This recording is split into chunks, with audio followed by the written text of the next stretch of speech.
الشیطان الرجیم بسم اللہ الرحمن الرحیم سیقول السفہاء من الناس ما ولاہم عن قبلتہم التی کانوا علیہا۔ اب یہ جو بے وقوف لوگ ہیں وہ یہ کہیں گے، اللہ تعالیٰ فرما رہے ہیں کہ لوگوں میں سے جو بے وقوف ہیں وہ یہ کہیں گے کہ تمہیں جس قبلے پر تم تھے اس سے تمہیں کس نے پھیر دیا۔ تو السفہاء کے لیے آپ دیکھیں آیت اسی میں ہم نے پیچھے پڑھی تھی، جو 16واں رکوع جہاں سے سٹارٹ ہو رہا ہے، اور اس کی آیت نمبر 130 ہے کہ وَمَن يَرْغَبْ عَن مِلَّةِ إِبْرَاهِيمَ إِلَّا مَنْ سَفِهَ نَفْسَهُ۔ یہ وہی لفظ ہے صفحہ، جو خود کو خود بے وقوف بنا لے۔ تو وہاں پر یہ بات آئی تھی نا کہ حضرت ابراہیم علیہ السلام کے طریقے سے کوئی شخص کیسے روگردانی کر سکتا ہے، اور آپ نے دیکھا کہ بنی اسرائیل جو ابراہیم علیہ السلام کی اولاد میں سے ہیں، انہوں نے ہی حضرت ابراہیم علیہ السلام کے طریقے کو چھوڑ دیا ہوا ہے، جو یہود و نصارہ ہیں، اور فرقے بن گئے اور بالکل علیحدہ سے انہوں نے اپنی راہیں متعین کر لی ہیں۔ تو یہ انہی کے بارے میں بات ہو رہی ہے کہ دراصل جب رسول اکرم صلی اللہ علیہ وسلم مکہ میں تھے تو آپ صلی اللہ علیہ وسلم بیت اللہ کی طرف رخ کر کے نماز پڑھا کرتے تھے، کیونکہ رسول اکرم صلی اللہ علیہ وسلم سے پہلے بیت اللہ حج اور عمرے کا مرکز تھا۔ مگر دور کہیں اگر کوئی جاتا تھا تو اس کے لیے کوئی ڈائمنشنز مقرر نہیں تھی کہ وہ اگر نماز اس نے ادا کرنی ہے تو اس نے خانہ کعبہ ہی کی طرف رخ کر کے نماز پڑھنی ہے۔ تو جب رسول اکرم صلی اللہ علیہ وسلم ہجرت کر کے مدینہ شریف میں تشریف لے گئے تو مدینہ میں رسول اکرم کے سامنے جن لوگوں سے آپ صلی اللہ علیہ وسلم کو واسطہ پڑا وہ بنی اسرائیل تھے، یعنی یہود و نصارہ۔ مکہ میں جو لوگ تھے وہ میں آپ کو بار بار ساری ڈیٹیلز پیچھے بتاتا آ رہا ہوں کہ مکہ میں تو امیین تھے، مکہ کے رہنے والے لوگ تھے جو کہ حضرت اسماعیل علیہ السلام کی اولاد میں سے تھے، اور نبی پاک صلی اللہ علیہ وسلم حضرت اسماعیل ہی کی اولاد میں آخری نبی آئے ہیں، اور یہ حضرت ابراہیم علیہ السلام کے بیٹے ہیں۔ تو اللہ تعالیٰ نے مسلمانوں کو اور تمام انسانیت کو دراصل ایک ہی نقطے کے اوپر اکٹھا کر دیا،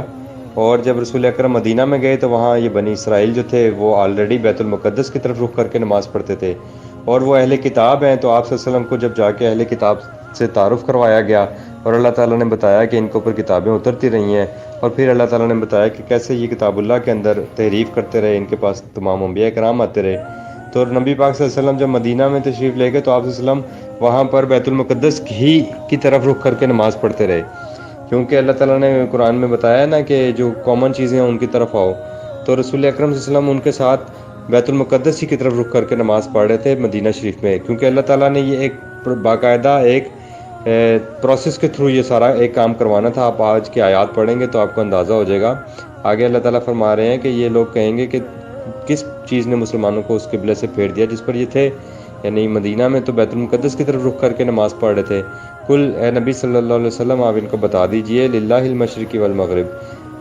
للہ المشرق والمغرب، اللہ ہی کے لیے ہے مشرق و مغرب، تمام ڈائمنشنز تو اللہ کے لیے ہیں، اور اللہ تعالیٰ تو ہر جگہ موجود ہیں۔ تو اللہ تعالیٰ کے حوالے سے تو یہ معاملہ ہی نہیں ہے کہ کوئی مسئلہ کسی قسم کا کسی انسان کو درپیش آئے، لیکن اللہ تعالیٰ نے دراصل انسانیت کو آگے بتایا، یہدی من یشاء الی صراط مستقیم، اللہ تعالیٰ جس کو چاہتے ہیں سیدھے راستے کی طرف رہنمائی کر دیتے ہیں۔ دراصل اللہ تعالیٰ پوری انسانیت کو ایک ہی راستے کے اوپر لے کر آنا چاہ رہے ہیں۔ آپ سمجھیں اس بات کو کہ بیت اللہ جو تھا، خانہ کعبہ جو تھا، اس کی تعمیر حضرت ابراہیم علیہ السلام سے بھی پہلے حضرت آدم علیہ السلام نے کی تھی۔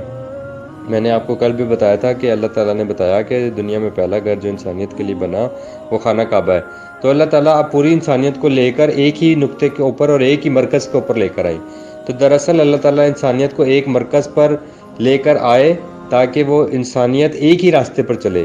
پوری انسانیت کے لیے ایک ہی راستہ متعین کیا ہے زندگی گزارنے کا، اور آپ انشاءاللہ تعالیٰ میں ایک جو ہے وہ اس پہ بھی کروں گا کہ اسلام اور ایمان دراصل ہے کیا، اور جب آپ اسلام کو اسٹڈی کریں گے، اسلام ہے دین کہتے ہیں زندگی گزارنے کا طریقہ۔ تو آپ وہاں پر جب اس کو دیکھیں گے تو آپ کو بالکل کلیئر کٹ یہ ساری باتیں سمجھ میں آ جائیں گی کہ دراصل پوری انسانیت ایک ہی نقطے پر اکٹھی ہونے کے لیے پیدا ہوئی ہے، کیونکہ اس کے پیچھے جو ہستی ہے جس نے اس کو پیدا کیا وہ ایک ہی ہے، خالق اور مالک۔ تو اللہ تعالیٰ نے یہاں پر یہی بات کی کہ اللہ تعالیٰ ان کو ایک ہی راستے کی رہنمائی دینا چاہتے تھے تاکہ وہ ایک ہی بات پر اکٹھے ہو جائیں، اور وہ راستہ کون سا ہے؟ وہ صراط مستقیم، وہ سیدھا وہ راستہ ہے جو اللہ تعالیٰ کی طرف انسانیت کو لے کر جاتا ہے۔ وَكَذَلِكَ جَعَلْنَاكُمْ أُمَّةً وَسْطًا، اور اس طریقے سے ہم نے تمہیں مرکزی امت بنا دیا۔ اللہ تعالیٰ کہتے ہیں کہ ہم نے تمہیں ایک امت وسط میں تبدیل کر دیا۔ کیسے؟ ایک مرکزی امت بن گئے تم، یعنی ایک مرکز کے ساتھ وابستہ ہونے کی وجہ سے تم ایک مرکزی امت میں بدل گئے اور تم ایک مرکزی امت بن گئے، لتکون شہداء علی الناس، تاکہ اب تم تمام انسانیت تک یہ پیغام پہنچاؤ اور ان کو بتاؤ کہ تم نے اللہ کے ساتھ اگر اللہ کی طرف رخ کرنا ہے اپنا اور اللہ کی کتاب کی طرف، تو اب ساری امت ایک ہی بات پر آ جائے گی اور تم اللہ کا پیغام پہنچا کر لوگوں پر گواہ بنو، وَيَكُونَ الرَّسُولُ عَلَيْكُمْ شَهِيدًا، اور پیغمبر آخر الزمان صلی اللہ علیہ وسلم اب تم پر گواہ ہیں۔ وَمَا جَعَلْنَا الْقِبْلَةَ الَّتِي كُنْتَ عَلَيْهَا إِلَّا لِيَعْلَمُوا مَن يَتَّبِعُ الرَّسُولَ مِمَّن يَنقَلِبُ عَلَىٰ عَقِبَيْهِ۔ دراصل جب رسول اکرم صلی اللہ علیہ وسلم نے جا کر مدینہ میں بیت المقدس کو ایز اے قبلہ فالو کیا تھا، تو اللہ تعالیٰ نے یہاں بتا دیا کہ جس قبلے بیت المقدس پر تم تھے اس کو ہم نے اسی لیے مقرر کیا تھا دیٹ ٹائم کہ ہم یہ معلوم کریں کہ آپ صلی اللہ علیہ وسلم تو یہود و نصارہ کے ساتھ مل کر بیت المقدس کی طرف رخ کر کے نماز پڑھتے رہے، لیکن جب اللہ کا حکم آیا تو اب پھر بنی اسرائیل کا ٹیسٹ آ گیا، یہود و نصارہ کا ٹیسٹ آ گیا کہ جیسے پہلے وہ اللہ کی کتابوں سے اور اللہ کے احکامات سے منہ موڑ لیتے تھے، تو اب بھی اللہ تعالیٰ نے ان کو ٹیسٹ کرنے کے لیے یہ حکم دیا کہ اب قبلہ جو ہے وہ بیت المقدس نہیں بلکہ خانہ کعبہ ہوگا، تو اب تم اس کی طرف رخ کرو۔ وَإِن كَانَتْ لَكَبِيرَةٌ إِلَّا عَلَى الَّذِينَ هَدَى اللَّهُ، لیکن یہ ایک امتحان تھا، یہ بڑا مشکل تھا، بڑا کام تھا، یہ اللہ تعالیٰ خود بھی کہہ رہے ہیں، لیکن ان پر یہ ذرا بھی بڑا کام نہیں تھا، ان کے لیے یہ کوئی بڑی بات نہیں تھی جو اللہ کی ہدایت پر آ جائیں۔ یعنی اللہ کی ہدایت کہاں ہے؟ کتاب اللہ میں اللہ کی ہدایت ہے، تو جو لوگ اللہ کی ہدایت کی طرف آ جاتے ہیں ان کے لیے یہ بالکل بڑا کام نہیں تھا۔ وما کان اللہ لیضیع ایمانکم، اور اللہ ایسا نہیں ہے کہ تمہارا ایمان ضائع کر دے، دراصل اللہ تعالیٰ ایمان کو ٹیسٹ کرتے ہیں، تو اللہ تعالیٰ نے ٹیسٹ رکھا ہوا ہے انسانیت کے لیے۔ ان اللہ بالناس لرؤوف الرحیم، اور اللہ تعالیٰ تو انسانیت پر بڑے مہربان اور رحم کرنے والے ہیں، تو اللہ تعالیٰ نے تمہارے ایمان کو، تمہارے اجر کو ضائع بالکل نہیں کرنا چاہتے، لیکن اللہ تعالیٰ چاہتے ہیں کہ تمہیں ٹیسٹ تو کریں کہ آیا جب اللہ کی طرف سے کوئی حکم آتا ہے اور تم اس حکم پر تمہیں عمل کرنا پڑتا ہے تو تم ہچکچاہٹ کرتے ہو یا اس کے اوپر سر تسلیم خم کر دیتے ہو۔ پھر اللہ تعالیٰ رسول اکرم صلی اللہ علیہ وسلم کے حوالے سے بتا رہے ہیں کہ چونکہ آپ صلی اللہ علیہ وسلم مکہ سے گئے تھے اور آپ کی اٹیچمنٹ تھی بیت اللہ کے ساتھ، تو اس کے حوالے سے اللہ تعالیٰ نے کہا قد نرات تقلب وجہک فی السماء، اور ہم آپ کا آسمان کی طرف چہرے کا اٹھنا دیکھتے تھے، فلنولینک قبلۃ ترضاھا، پھر ہم نے آپ کو اسی قبلے کی طرف پھیر دیا جس سے آپ راضی تھے، ترضاھا جس پر آپ راضی تھے، یعنی آپ کے اندر کی یہ فیلنگز تھیں، آپ کے اندر کی یہ خواہش تھی کہ آپ رخ کر کے نماز اگر ادا کریں تو خانہ کعبہ کی طرف ادا کریں۔ تو پس اللہ تعالیٰ نے کہا فولی، پس پھیر لو وجہ کا، اپنے چہرے کو، شطر المسجد الحرام، مسجد حرام کی طرف اپنا رخ کر لو، وَحَيْثُ مَا كُنْتُمْ، اور جہاں بھی تم ہو، فَوَلُّوا وُجُوهَكُمْ شَطْرَهُ، تو پھر اسی کی طرف رخ کر لیا کرو اپنے چہرے۔ وَإِنَّ الَّذِينَ أُوتُوا الْكِتَابِ، اور یہ جو اہل کتاب ہے نا، اللہ تعالیٰ نے ان کے بارے میں واضح کر دی یہ بات، جنہوں نے پہلے اللہ تعالیٰ نے فرمایا نا سَيَقُولُ السُّفَهَاءُ، تو آپ کو میں نے بتایا کہ وہ ملت ابراہیم سے وہی لوگ ہیں جو اپنے آپ کو خود بیوقوف کر رہے ہیں، خود یا بیوقوف لوگ ہیں، تو اللہ تعالیٰ نے بتایا کہ دراصل یہ یہود و نصارہ ہیں، اور اللہ تعالیٰ نے کہا کہ ان یہود و نصارہ کی بات کا بھی اللہ تعالیٰ نے کھول کر بتا دیا کہ وَإِنَّ الَّذِينَ أُوتُوا الْكِتَابَ، اور یہ جو اہل کتاب ہیں، لَيَعْلَمُونَ أَنَّهُ الْحَقُّ مِن رَبِّهِمْ، او بھائی ان کو پتہ ہے کہ یہ اللہ تعالیٰ کی طرف سے برحق ہے، یہ بامقصد کام ہوا ہے، کیونکہ اللہ تعالیٰ نے انبیاء کرام کے ذریعے ان کو پہلے سے یہ ساری انفارمیشنز ان کی بکس میں دی ہوئی تھیں، تو انہوں نے چونکہ اپنی ساری بکس کو ضائع کر دیا ہوا تھا اور یہ اپنے روایات اور اپنی خواہشات کے غلام بن گئے ہوئے تھے، تو جب اللہ کی بات کو پس پش ڈال دیا جاتا ہے تو پھر وہ لوگ اس کا بھی انکار کر دیتے ہیں۔ تو اللہ تعالیٰ نے فرمایا وَمَا اللَّهُ بِغَافِلٍ عَمَّا يَعْمَلُونَ، یہ جو حرکتیں کرتے رہے ہیں، جو یہ کام کرتے رہے ہیں، اللہ ان سے بالکل غافل نہیں ہے، اللہ کو سب پتہ تھا۔ وَلَئِنْ آتَيْتَ الَّذِينَ أُوتُوا الْكِتَابَ بِكُلِّ آیَةٍ مَا تَبِعُوا قِبْلَتَكَ، اے نبی صلی اللہ علیہ وسلم اگر آپ ان اہل کتاب کے پاس تمام نشانیاں بھی لے آؤ پھر بھی یہ آپ کے قبلے کی پیروی نہیں کریں گے، اس کی وجہ کیا ہے؟ ہٹ درمی ہے، فرقہ بندی ہے، اپنے فرقوں میں مست ہیں۔ اللہ تعالیٰ نے کہا یہ کبھی بھی نہیں کریں گے آپ کے اوپر، کیونکہ ان کی وہ ساری جو سارے ان کی اتنی بڑی بڑی انہوں نے اپنی وہ بنائی ہوئی ہیں بڑی بڑی جماعتیں اور گروپس اور ان کے چندے اور یہ سارے سسٹم، تو اللہ تعالیٰ نے کہا یہ کبھی بھی نہیں آپ کے اس سے راضی ہوں گے۔ وما انت بتابع قبلتہم، اور چونکہ اب اللہ کا حکم آ چکا ہوا ہے کہ آپ نے اپنا چہرہ خانہ کعبہ کی طرف کرنا ہے، تو اے نبی صلی اللہ علیہ وسلم اب آپ بھی ان کے قبلے کی اتباع نہیں کریں گے، کیونکہ ڈیفینیٹلی آپ تو اللہ کی بات کی اتباع کرتے ہیں، اللہ کے قرآن کی اتباع کرتے ہیں۔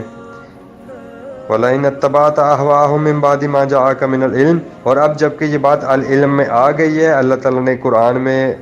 یہ بات بھیج دی ہے کہ اپنا چہرہ خانہ کعبہ کی طرف کرو، تو اب اگر آپ صلی اللہ علیہ وآلہ وسلم نے بھی ان کے قبلے کی پیروی کی، یا مسلمانوں میں سے کسی نے ان کے قبلے کی پیروی کی، اِنَّكَ إِذًا لَمِنَ الظَّالِمِينَ، تو پھر تو یہ تو بہت بڑا ظلم ہے اور تم ظالموں میں سے ہو جاؤ گے۔ الذین آتیناہم الکتاب، اللہ تعالیٰ بتا رہے ہیں کہ یہ جو اہل کتاب ہیں ان کو پہلے ہم نے کتابیں دی ہیں، یعرفون ہو، یہ آپ کو ایسے پہچانتے ہیں کما یعرفون ابناءہم، جیسے کوئی اپنے بیٹوں کو پہچانتا ہے۔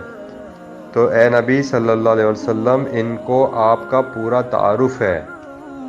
یعرفون تعارف ہے، آپ صلی اللہ علیہ وسلم کا پورا تعارف اللہ پاک کہتے ہیں میں ان کو اپنی پہلے ان کی کتابوں میں انبیاء کرام کے ذریعے آپ کا تعارف کرواتا رہا ہوں، یہ بالکل آپ کو جانتے ہیں، آپ کو پہچانتے ہیں، اور اسی طرح پہچانتے ہیں جیسے کوئی شخص اپنے بیٹوں کو پہچانتا ہے۔ لیکن یہ ہٹ دھرمی کی وجہ سے، اپنی ضد کی وجہ سے، اور اپنے یہ جو انہوں نے چودراہٹیں قائم کی ہوئی ہیں، اپنے انہوں نے فرقے بنائے ہوئے ہیں، تو اے نبی صلی اللہ علیہ وسلم یہ لوگ کبھی بھی آپ کے جو ہے اتباع نہیں کریں گے۔ وَإِن فَرِيقًا مِّنْهُمْ، اور وَإِنَّ فَرِيقًا مِّنْهُمْ، اور ان میں سے بے شک یہ جو گروپس ہیں، جو میں ابھی آپ سے فرقوں کی بات کر رہا تھا، وہ کیا کرتے ہیں، لِيَكْتُمُونَ الْحَقَّ وَهُمْ يَعْلَمُونَ، دراصل یہ اس الحق کو چھپاتے ہیں، اللہ کی کتاب کو چھپاتے ہیں۔ اللہ کی کتاب الحق ہے، سچ ہے، حقیقت ہے، دراصل جو حقیقت ہے وہ اللہ کی کتاب ہے۔ وَهُمْ يَعْلَمُونَ، ہاں یہ جانتے ہیں، اللہ کہتا ہے یہ بالکل جانتے ہیں، ایسی بات نہیں ہے کہ ان کو علم ہی نہیں ہے، یہ جانتے ہیں، لیکن یہ کیا کرتے ہیں، چھپاتے ہیں حق کو، حقیقت کو چھپاتے ہیں۔ الحق من ربک، اے نبی صلی اللہ علیہ وسلم یہ نیا قبلہ آپ کے رب کی طرف سے آپ کے لیے بالکل برحق ہے۔ فلا تکونن من الممترین، اور اے نبی صلی اللہ علیہ وآلہ وسلم آپ بالکل بھی کسی قسم کے شک میں مبتلا مت ہوئیے گا۔ تو اللہ تعالیٰ نے یہاں پر جو خانہ کعبہ کو جو مرکزیت عطا کی، اور آپ دیکھیں کہ پوری کی پوری انسانیت کو ایک نقطے کے اوپر لا کر اللہ تعالیٰ نے جمع کر دیا، اور رسول اکرم صلی اللہ علیہ وآلہ وسلم کی ذات اقدس آخری نبی کے طور پر اللہ تعالیٰ نے بھیج دیں، اور اللہ تعالیٰ نے کہا کہ اے نبی صلی اللہ علیہ وآلہ وسلم اب ہم نے آپ کو پوری انسانیت کے لیے رسول بنا کر بھیجا ہے۔ تو آپ صلی اللہ علیہ وآلہ وسلم اب پوری انسانیت کے طرف اللہ کے پیغامبر ہیں، اللہ کے رسول ہیں، اور آپ کے بعد اب کوئی رسول اور پیغمبر نہیں آئیں گے، کوئی نبی نہیں آئیں گے۔ اور چونکہ اللہ کے آخری نبی حضرت محمد صلی اللہ علیہ وسلم تشریف لا چکے ہیں، تو اللہ تعالیٰ کی جو آخری کتاب ہے قرآن پاک وہ بھی آ چکی ہے۔ اب نہ کوئی نبی آئیں گے، نہ کوئی رسول آئیں گے، نہ کوئی کتاب آئے گی، تو اب رسول اکرم صلی اللہ علیہ وسلم کی سنت اور قرآن، یعنی قرآن و سنت ہی پوری انسانیت کے لیے مشعل راہ ہے، اور پوری انسانیت نے اب قرآن و سنت کے مطابق اپنے اعمال کرنے ہیں، اور ایک ہی نقطے پر اکٹھے ہونا ہے۔ اور اللہ تعالیٰ نے تو رسول اکرم صلی اللہ علیہ وسلم کو جب بھیجا، جب مبعوث فرمایا، تو آپ دیکھیں کہ پوری انسانیت کو دراصل اللہ تعالیٰ نے اس دن ہی ایک پلیٹ فارم پر لا کر جمع کر دیا۔ آج ہم دیکھیں کہ ہم سمجھتے ہیں کہ انٹرنیٹ کا دور ہے، اور انٹرنیٹ وہ چیز جو ہمیں آپس میں کنیکٹ کر دیتی ہے، آپس میں پوری انسانیت کو کنیکٹ کر دینے والی چیز ہے۔ اور جو گلوبلائزیشن کی اب بات ہو رہی ہے اور گلوبل ولیج کی بات ہو رہی ہے، تو آپ اس کانسیپٹ کو دیکھیں کہ جب رسول اکرم صلی اللہ علیہ وسلم کو اللہ تعالیٰ نے بھیجا، تو پوری انسانیت کو ایک وحدت کے اندر پرو دیا اللہ تعالیٰ نے، ایک ہی جگہ پر اللہ تعالیٰ نے پوری انسانیت کو اکٹھا کر دیا کہ دراصل اب پوری انسانیت ایک ہی پیغام کے اوپر آئے گی، اور ایک ہی قبلے کی طرف اس کا رخ ہوگا، اور ایک ہی اللہ ہے، ایک ہی پیغمبر ہے، اور ایک ہی اس کا قرآن ہے، دستور انسانیت ہے، اور اب پوری انسانیت کو اسی پیغام کی طرف واپس لوٹنا ہے۔ اور اب انشاءاللہ تعالی ہم کوشش کریں گے کہ ہم یہ بھی دیکھیں کہ پوری انسانیت دراصل اپنی زندگی گزارنے کے طریقہ جو ہے، دین جو ہے وہ اسلام، جس کی اللہ تعالیٰ نے قرآن میں بات کی ہے، اس کے اوپر عمل کر رہی ہے یا نہیں کر رہی ہے. تو ہم اس کو بھی انشاءاللہ تعالیٰ آپ اسٹڈی کریں گے. اور اللہ تعالیٰ نے ایمان کس چیز کو کہا ہے اس کو بھی انشاءاللہ العزیز ہم اسٹڈی کریں گے اب. تو ربنا آمنا بما انزلتا، اے اللہ ہم ایمان لائے آپ کہ اس قرآن پر جو آپ نے ہماری طرف نازل کیا، واتبعنا رسول، اور ہم نے رسول اکرم صلی اللہ علیہ وسلم کی اتباع کی. فاکتبنا مع الشاہدین، پس اے ہمارے رب تو ہمیں قرآن کی گواہی دینے والوں میں لکھ لیں. آمین یا رب العالمین.